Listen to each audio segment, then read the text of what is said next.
was born in South Korea but adopted by an American family, has won a landmark court ruling in Seoul to be recognized as the daughter of her biological father.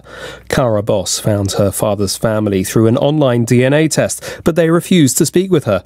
The court in South Korea has now ordered her name to be added to the man's family registry, and she can access their official records. BBC News. 明天的希望无限，听见台北的人情味，全世界活力在线，全都在台北 Radio。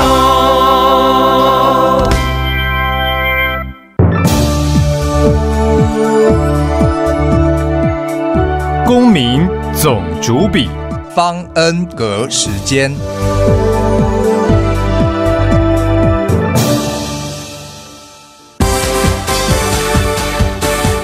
当家抢先报，你不能不知道。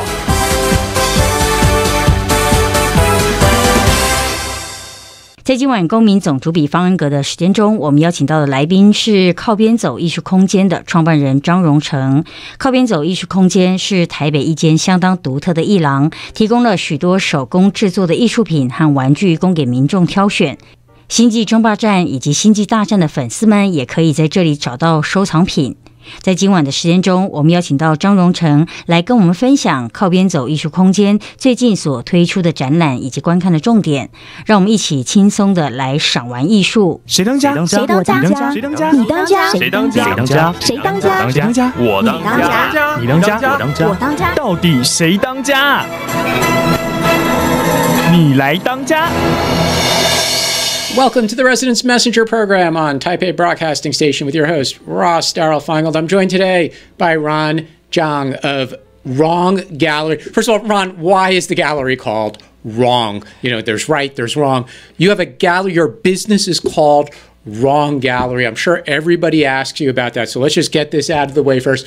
Why is your wonderful gallery called the Wrong Gallery? Okay, how it started is that, back then how we spell my name. I mean, my name is Rong Chen. So back then, the old spelling is R-O-N-G. So one day I just sat at home and go like, hey, why don't I just call whatever I do, my company, Wrong, W-R-O-N-G, because, I just thought that I never did anything right in my whole entire life. No, you're being very modest, right? So maybe if I do something wrong, it might go right for once in my life. How's it going so far?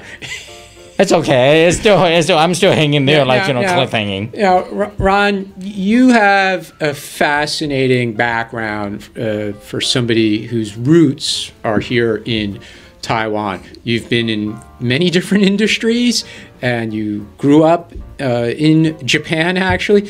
Tell us about your childhood, and then we'll get into your gallery eventually, but tell us a little bit about your history. My life is a mess. No, I'm just joking. You look good for somebody whose life is a mess, though. I was born in Taipei, and I went to elementary school here until I think maybe 5th grade or something like that. Then I moved to Tokyo, and I went to international school. And back then, the only reason why my family moved there is because my dad wanted me to be more international, because during the 70s and 80s, Taiwan is going through like this big booming international thing. So he said, hey, you know what? I want my kid to be able to speak English and maybe something else. But you know what? The main thing is that I was not exactly the top-notch student. But I wouldn't survive here in Taiwan. But you survived Japan. Now, when you were in school growing up, did you say to yourself, like, I want to be a gallery operator? I'm going to sell art and toys when I become an adult. Not really. But, I was a geek. When I was in junior high school and high school back in... Wait, let me guess. Is this the Dungeons and Dragons era? I did those too. And I did the, LARP, the live action role play too. I started drawing what they call nowadays, anime. So I did a lot of doujinshi, and I did cosplay 1985. So I was one of the earliest, if you want to call, Taiwanese and Chinese, whatever, this thing. So I was one of the earliest. That's what people told me. That I was one of the earliest. I started 85. So I love drawing. I love doing all these, geek stuff. I love doing cosplay and LARPing and stuff like that. Okay, so it's been a lifelong passion for you to do anime and be a bit involved in the art world and the collectibles world, in addition to some serious business pursuits, because you also worked in manufacturing in the financial industry as well. Yeah, I worked all over the place. I mean, I'm all scattered. I mean, I worked for Morgan Stanley. I worked for WDI, which is called Walt Disney Imagineering. So whatever you see in Disney, you can see and touch, ride, store, shop, and all those cool stuff are made by WDI. We're the Imagineers. And now there's a new TV show called The Imagineer on Disney Channel. People can get more understanding about what we did. I worked for a multi-level company, do project that has nothing to do with multi-level. I did snowboarding accessory. I was in the snow industry, and now I'm in the art industry. Okay, so tell us a little bit about working at Disney, because people think that, like, wow, Disney, must be like the most happiest, fun place. You get to wear mouse ears to work every day and sing songs. Is that what it's like being on the inside? For me, my part, I know there are people that would disagree with me. Some of the Disney people might disagree, but for me, I love working there. They pay me nothing. I mean, I was an MBA. I graduated USC MBA, came out. The pay, my salary was just like, dude, did you graduate from high school kind of stuff? But you know what? I always tell people, they pay me to play. I think I'm playing every day when I'm working there. I mean, that's my happiest 2 years of my life. Even nowadays, when I go someplace, like, let's say if I start a new business or something like that, I wear my name tag, Ron. And I'm so proud that I'm an Imagineer. I was like, yeah, I'm an Imagineer. I was an Imagineer. Yeah, why didn't you help? We don't talk about politics usually on this show, but why didn't you help that former mayor of Kaohsiung build a Disneyland, given your experience?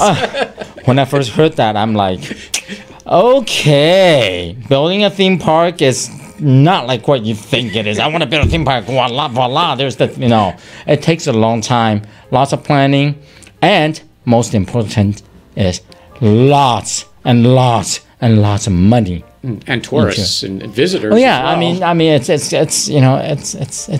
a hard thing to do. What's your favorite ride at Disneylands or Disney Worlds around the world? Because now they're everywhere. They're in Europe, they're in Asia, the US. My favorite ride, Space Mountain. Yeah, I think a lot of people would. That's a fun one. It's an old one and a favorite. And when they do Hyperspace Mountain, that's even better, because Hyperspace Mountain it's Star Wars. It's Star Wars themed. And what's a ride that you personally had a hand in design? So when our listeners will know when the next time they go to Disney that they heard one of the designers on the radio, because he's a Taiwanese and he designed. Okay, if you go to Tokyo Disneyland, there was like this Winnie the Pooh ride. I worked a lot on that I thought ride. you said we're not going to talk about politics. Now you mentioned Winnie the Pooh. It's a very sensitive one in China. Yeah, that's another one right there. But I would like to be called Pooh. I mean, I like Pooh. It's cute. Yeah. So you designed the Winnie the Pooh in I Tokyo. worked a lot on that. I didn't, I'm not the master designer or anything, but I did work a lot on that project. I was one of the crew on that project. I did a lot of the trees, how it flows, and stuff like that. And what's the best Disney in the world? Where is which is the best one to visit? The original in Orlando? You know what? If Paris? you're talking about the most beautiful one, Tokyo Disney Sea. Nothing beats that park. It's so beautiful. Okay. Then you went into the financial industry, and you didn't stay too long because you have another passion, which I think our listeners will be very fascinated to learn about, and that's snow and winter sports. Yeah. Since I grew up in Tokyo, I used to go ski when I was a kid. I started skiing, I guess, maybe 7th grade, 8th grade. I mean, that's when I first started. I was a skier. I hated snowboarders because they were a bunch of a-holes. Back then, that's what I thought, right? I thought. But now, myself, I'm a snowboarder. So I've been on snow for like 30-some years already. Okay, it was like 36 degrees today in Taipei. We're talking about snowboarding. Oh, dude. For some reason, I hate summer. Okay, you're in the wrong country. Yeah, I kind of. You like snowboarding. I mean, I love snow. I mean, that's my favorite thing. I already told my friend, when I die, all you have to do is take about 95% of my ashes and just scatter them in Mammoth. Mammoth, California. That's my home mountain. And then take that 5% and just sneak them into Disneyland and just put it somewhere.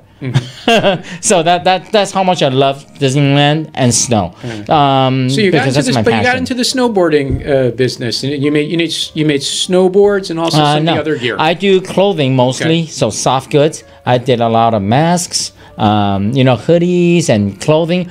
I tried to take what we call the street fashion now onto the snow.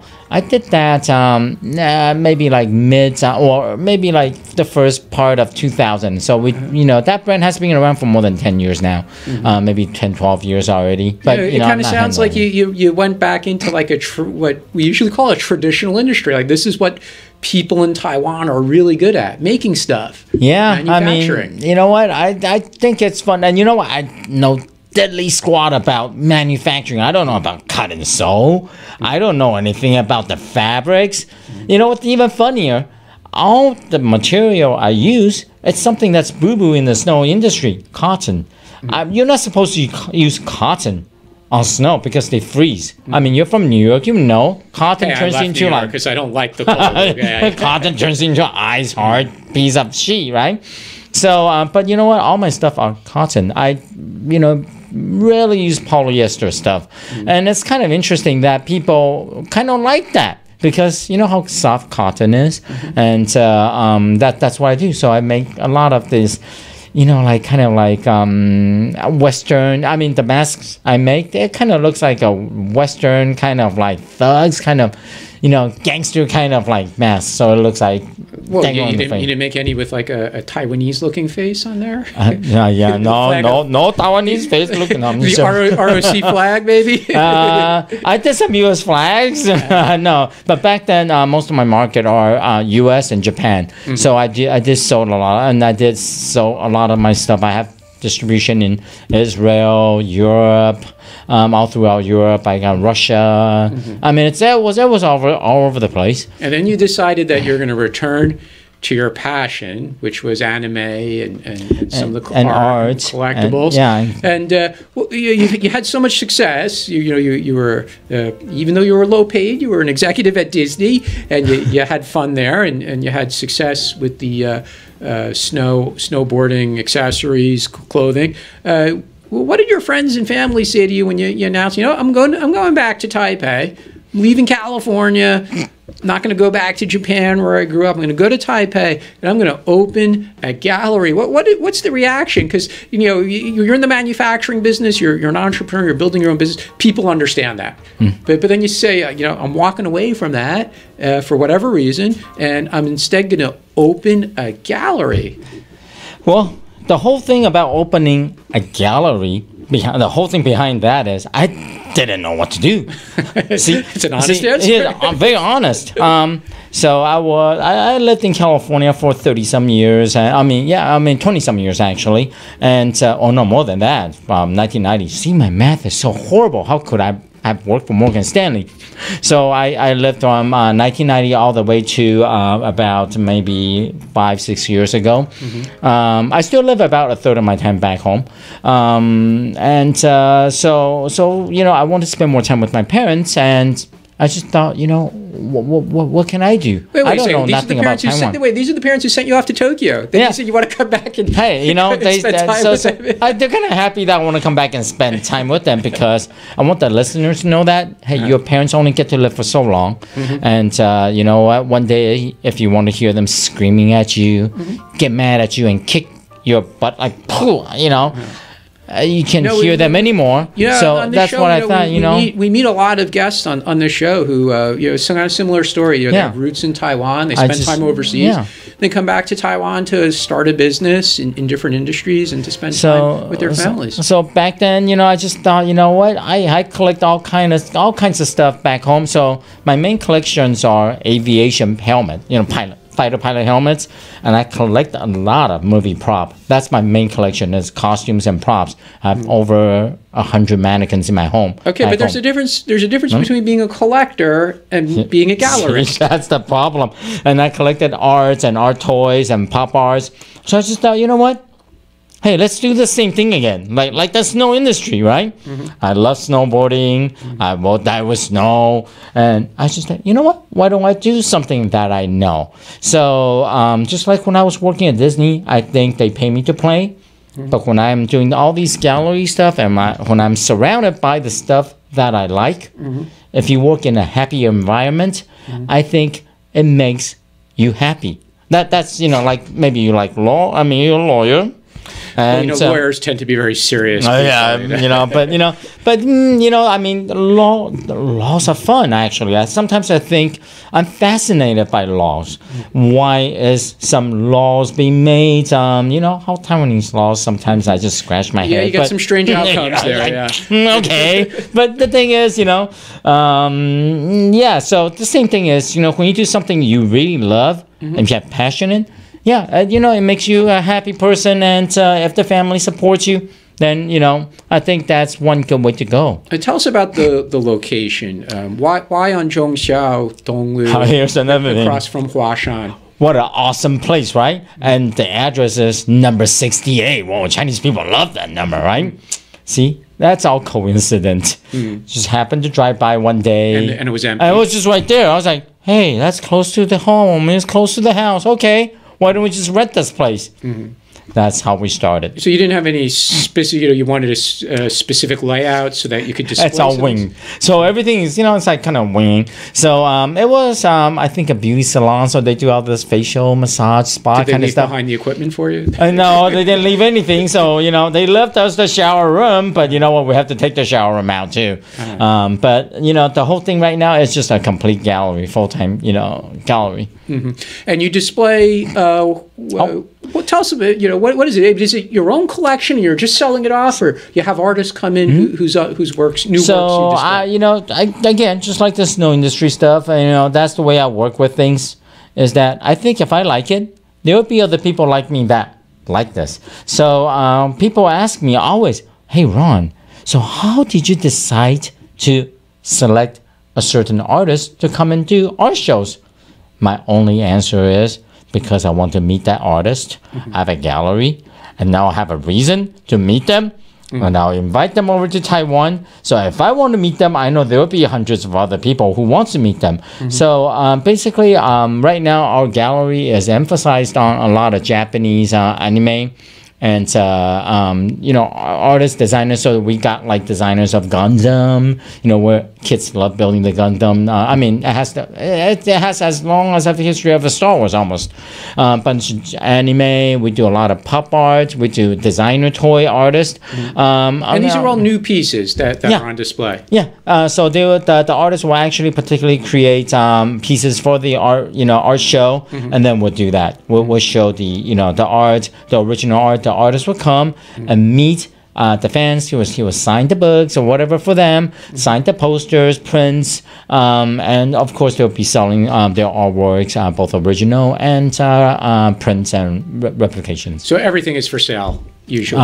Yeah, pretty much, unless I bought them first. Oops, sorry. Why is Japanese anime so popular in Taiwan? I think it's like this whole culture stuff. And back then, Japan is actually the closest, kind of like the most advanced nation back then in Asia, right? I mean, they're still very advanced. I guess Taiwanese people are very appealed, or Chinese, or actually right now the whole world. They love that, kawaii, cute, big eyes, girls with, now they have big rags and hooters, and of course the the robots. It's all this imagination and sci-fi that captured this whole entire generation, and especially right now, one of the few stuff that Japan can actually really export, anime is considered one of the biggest part of it. And there's no language barrier when it comes to anime, right? It just translates easy. I say translate, I mean loosely translate. Just like, something that I heard back then on an interview. I'm just like, wow, this girl is amazing what she said. So this this news reporter went to interview some girl in Comic-Con, San Diego Comic-Con, one of the biggest convention in the world. And you know what you just said? hit exactly that point. Oh, thank you. She said that. And that when I heard that, I actually had goosebumps. I still, So what her answer was that, you know what, when I come here, I feel everyone is almost like my family because we don't even need to talk. We just need to look at each other and we know we love the same thing. So just like what you said, it is a language without language barrier. If you look at Japanese anime or even comic book, even though you don't understand, I mean, of course now they have all the translated one, but if you don't understand diddly squat, what they're talking about, you just look at the cool looking characters, the cool looking robots. I mean, look at Transformer. I mean, it goes from a car to a robot, right? I mean, that's a Japanese thing. Any kid will love that. And you don't need any language on that. And what do you tell a kid though who is interested, and they read anime books, but they want to get into collecting? What would be the first step for a young person? I always tell people that collect something that you like. Don't buy it because you think it is going to go up in value. Of course, that's a plus, right? I mean, if you buy for $1 and now it's $10, who wouldn't love that? Just like any stock and investment. But I think I always tell people, first thing first, you got to love what you're collecting and buying. Yeah, that's what I tell people, and buy it within your own budget. Do not go out of your way. Some of the pieces that you display, let's be frank, they're a bit pricey.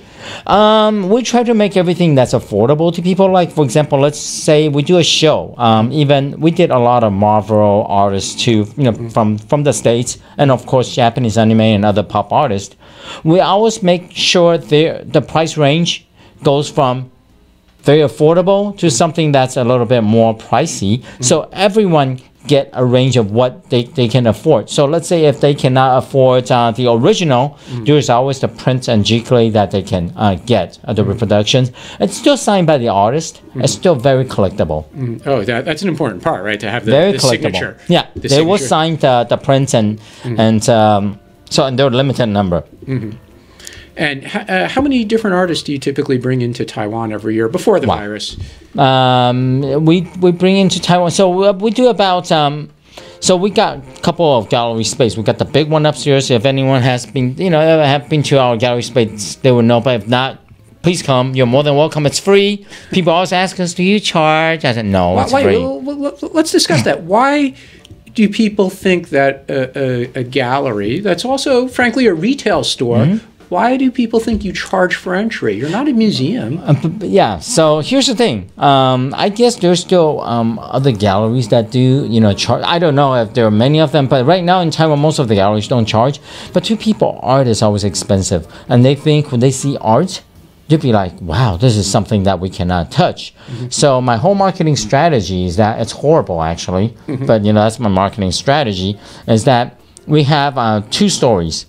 So the first floor, I actually put like an Iron Man outside on my front door. So if you see my storefront, you see an Iron Man. And I used to display all the movie props and costume that I collect on the first floor, and something, also stuff that's more welcoming, like little toys, like collectible toys that we sell, the pop art toys. And then we lure people in because then, you don't have so much pressure, right? It's not like, oh, yeah, this is an art gallery. I can walk in there kind of stuff. But after they walk in here, the kids say, Mommy, I want to go see Iron Man. I'll be coming and see the Captain America and Iron Man, right? Then I'll tell them we actually do, our main business is the second floor, the art gallery. But still, all arts are pretty acceptable by regular, like general public. And so kids are welcome. Yeah, of course. Oh, sometimes we do shows that will be like, okay, only 18-year and older kind of stuff. And that's because? Because it does have nudity, as both Japanese that's and an aspect. We have something that's more exposed. We try to kind of like make it a little bit, say, hey, if the parents think it's okay for the kids to go up there, you're more than welcome to bring them up there. But you know what? It's 18 and over. Okay, you mentioned Iron Man and Captain America. We're going to take a short break, but when we come back, we're going to talk about some of the things that are really in right now. Which franchises, which characters, some of the more famous ones, maybe some that we don't really know much about, but you'll tell us are the up and coming ones. You're listening to Residence Messenger on Taipei Broadcasting Station.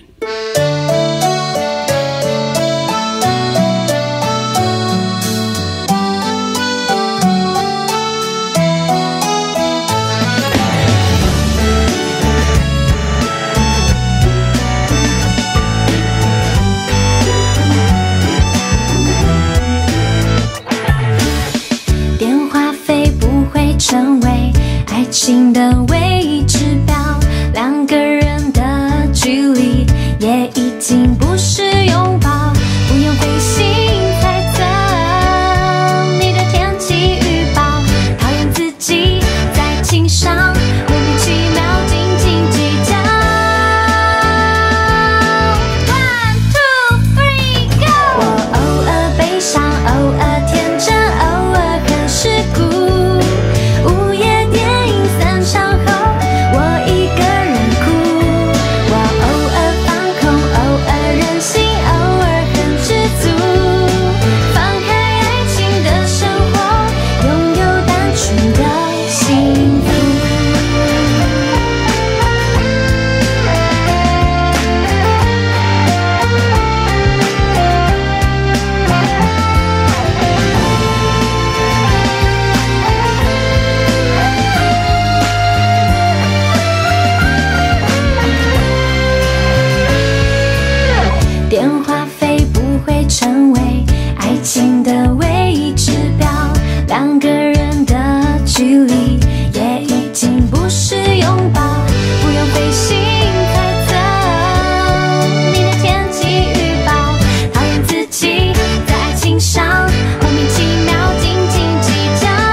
放开爱情的生活，拥有单纯的幸福。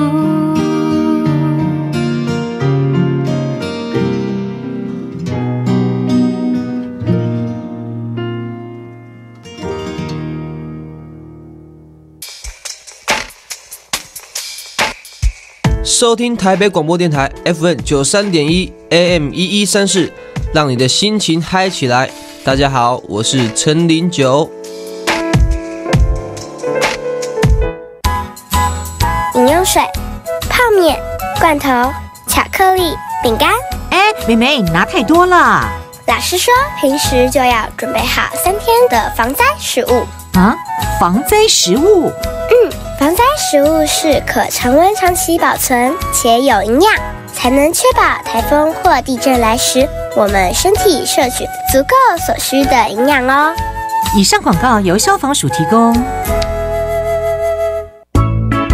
2020历史复活节中正有意思系列活动，在109年3月14号到8月16号开始办理。活动包含中正行基点线面、杂草稍漫，漫步城市采集历史，智慧实境中正古迹寻宝地图，李国鼎故居历史复活亲子手作，北门影中积极导览，台北城茶文化体验讲座，小白宫面具手作派对，华山青春热舞竞赛及中正积木王亲子乐高竞赛等9项活动，邀请您一同西游中正，体验古迹历史人文之美。详情请洽中正区公所网站查询，或电洽02-2341-6721分机316。以上内容由台北市中正区公所提供。听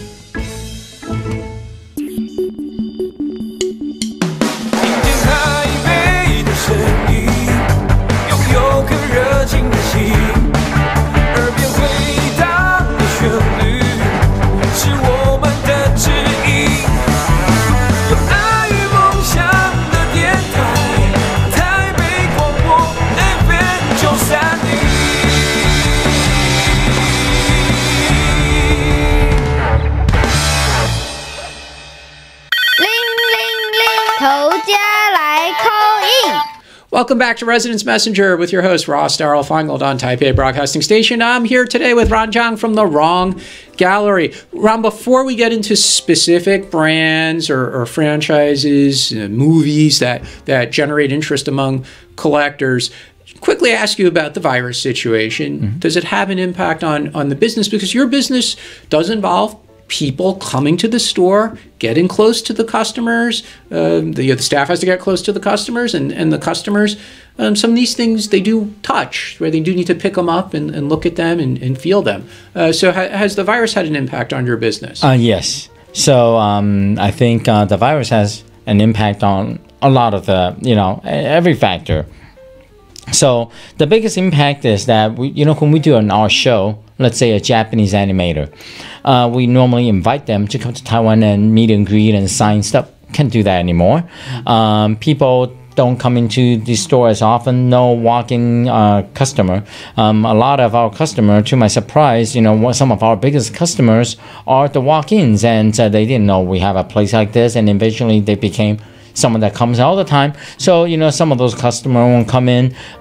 So, yes, it did affect us, but not as bad as, all the restaurants and night market and all those places, because people can still see our stuff through the internet. If they like it, they will actually pick them up. Mm-hmm. And you also opened a gallery in Beijing. Yeah, that one is affected. Right before the virus. Right before this whole entire COVID thing. I mean, that's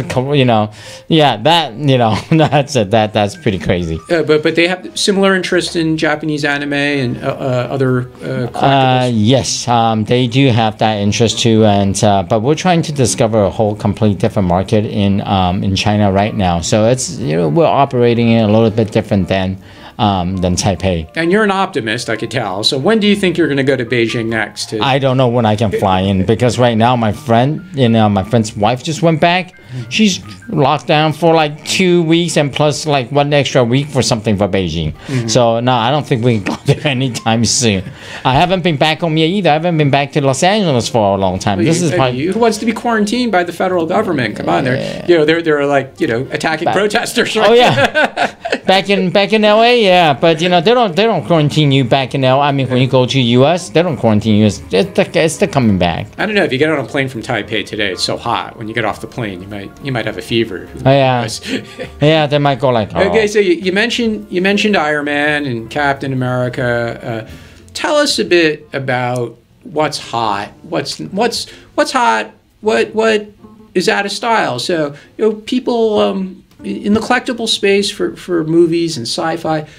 When I was a child, and for years after, the big one was Star Wars. Not even Star Trek. It was Star Wars. And when I was a child in the 70s, I had all the figures. Mom, if you're listening, I wish you hadn't thrown them away. But I had all the figures for the first 3 movies in the Star Wars franchise. I had my little Han Solo and my little Me too. Boba Fett with the rocket that's expensive. Yeah. The rocket that was expensive. Yeah, I had the Chewbacca. I had all of them. And is Star Wars still the big one, or what's become bigger over the years? Okay, I think Star Wars, personal opinion, after Disney took it over, it completely lost it's glamour. I mean, it's Are you like, talking about with the collectors? yes, because the whole entire series is not what the fans were looking for or wanted. Now, does that impact the price of the older collectibles as well? Yes, because the older collectibles, they're still there. The price is still okay, but the thing is, they make too many. I mean, let's not use many. They make too much. I mean, you can't even count anymore. The product, the things they make, and everything used to be, the older toys were expensive because we're buying our memories. See, like you and me, my dad used to go to Hong Kong a lot, so he buys me a lot of Star Wars toys when I was a kid. No one knows what Star Wars is back then in Taiwan. When I watched my first Star Wars movie, it was in the late 70s. The first thing I told my mom is I want to be Stormtrooper. I didn't know it was called Stormtrooper. I said I want to be that robot. So, we're trying to buy our memories back. So that's why the older toys are so expensive, and we trashed them when we were a kid, right? But we have money now. So, used to be something that mom and dad bought us for like a couple of cents, maybe like 50, 70, like less than $1 or something like that. But now we're paying like $500 for a figure because we're just buying our memories back. Nowadays, they're manufacturing too many SKUs. SKU. They're just manufacturing. For example, they'll manufacture a figure and they'll be like in the millions or a couple 100,000s. And kids are buying them, and people are thinking these will go up in price, and that's what happened to this whole entire collectible market. It lost its luster, its glory. And people tend to go to something else, something that's more limited, with a number, with a signature, with something. And that would apply to any of the big franchises? Yes. Like, for example, Comic-Con, San Diego Comic-Con, they have Comic-Con exclusive. So people will buy that figure with the little sticker that says Comic-Con exclusive, and it will go up maybe 30-40% of the price, sometimes double. So it depends on what you get. A little Lego figure, just imagine that it goes for like $400 or $500. Because it was sold because it was gave away or sold at Comic-Con. A lot of them are giveaways. Yeah. What about the popularity of online gaming and mobile devices? What does that mean for the physical collectible world? They don't make a whole lot of collectibles through those games. The collectibles for those gaming thingy, it's on the game itself. Oh yeah, I got this girl this new dress. Oh, I got this new weapon. So their collectibles are not physical anymore. It's all virtual. It's all virtual. All my home, like for example, right now, I don't know, they're playing this Nintendo whatever game, the one that you can actually set up this animal something, don't something, right? I don't play that one. There's the one that you can make your own room and design your own house, go to friends. All your property right now are virtual right now. A lot of stuff is, hey, I own this vase, but it's not here. It's on my game. But does that take people away from the marketplace because they're so focused on what they do online that they don't visit galleries, they don't buy the collectibles? Well, it goes both ways. For example, I played this Japanese game. It was like one of those game that you can collect pretty little girls. But it's virtual. It's virtual, right? So you can collect all these different characters, but you gotta spend money to go get a like a gashapon, like the little rolling ball things, right? To draw the number and get some character. So I spend a lot of money, and because I want this character, right? Because maybe I'll have to do 10 draw before I get this girl. So I'm so happy I got her, but it's all virtual. But actually, like I said, it goes both ways, because right now we try to invite the people that designed all these characters to do shows at our gallery. So actually people will come and collect the actual prints, the actual signature, and meet the actual artist. So actually, you know what? It does go both ways somehow. There's potential for crossover. There are people who spend a lot of time, and there's nothing wrong with spending a lot of time at home playing video games, but there's hope to get them out of the house and over to a gallery to actually purchase the prints and meet the artists. Yes, that's what we try to get. It's someone that's popular, someone that everyone knows. So for example, our gallery gallery goes all kinds of places. Right now, we're showing some Japanese wood carving guy. So it's not all based on anime or comics or anything like that, but we do a mixture of stuff. As you said, Star Wars, they're making too much product, and the movies, or some of the content of the movies is not really exactly what the true Star Wars fans were expecting, and it has a negative impact on the collectibles market. But what are some of the other big famous franchises whose collectibles are popular? We don't have to talk about pricing, but there's great collectibles out there, and the market is growing as far as the number of people who are so I want a figure, or I want a spaceship or something else. What are some of the franchises that people should pay attention to? Like I think Disney did a great job with Marvel. I mean, they keep on doing all the spin-off, both TV and movies, right? I think they actually did a great job. I mean, Marvel was a dying company. You're in the investment banking, that they were sold. I mean, they were bankrupt. Disney brought it back to life with extra. So I think right now the young kids nowadays, they grew up, and like us, we grew up with Star Wars. So I will always love my Boba Fett. I will always love my Stormtrooper, and I always want to be a Stormtrooper. So the kids now, they just want to be Spider-Man and Iron Man and Captain America. And you know what's something funny is that actually there are a lot of kids that they didn't know there was a comic before the character. They thought there was the movie and then the comic. I gotta be frank with you, Ron. I have trouble keeping up with the movies. For example, Spider-Man. I have trouble keeping up with all the different movies that came out in the last 20 years. I mean, because of the virus, a lot of movies are moved to next year, right? But normally Marvel and DC, they'll put out easily, maybe like 5 to 6 movies a year together, maybe 7. I mean, there are all kinds of, with the TV shows and everything. It's bombarding people with all these products. And some of them will fail. I mean, if you look online, you see, DC put out a lot of shows that I've never seen, and they're all superhero TV shows.